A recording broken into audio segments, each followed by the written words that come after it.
Hello, mead people. We are very stoked. We made a one-of-a-kind mead from local ingredients and our regenerative wildflower honey from Brazil.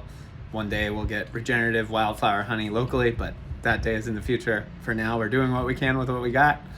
So here it is. This is Wild Elder Summer. We used wild elderberries and lemon from our neighborhood. And I'm going to share some tasting notes with you from here at Golden Coast Mead.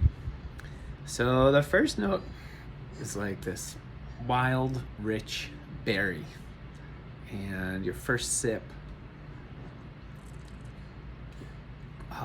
is abundant, followed by a soft citric cranberry and an expansive finish, leaving you with an elegantly satisfied experience. So, if you like good quality local drinks, get to the local farmers markets here in San Diego, or you can make your own.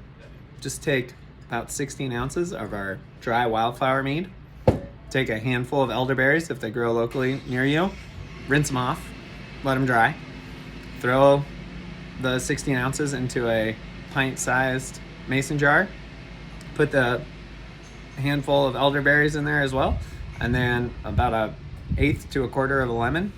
Throw that in there without squeezing it, and then seal it up tight with the ball jar lid, put it in the fridge, and then 3 days later, you'll basically have our wild elder summer. So if you can't get it from here at the farmer's market, you can buy our dry wildflower mead, find your own elderberries, find your own lemon, and then make your own version. Tell us how it goes. All right, cheers, happy weekend.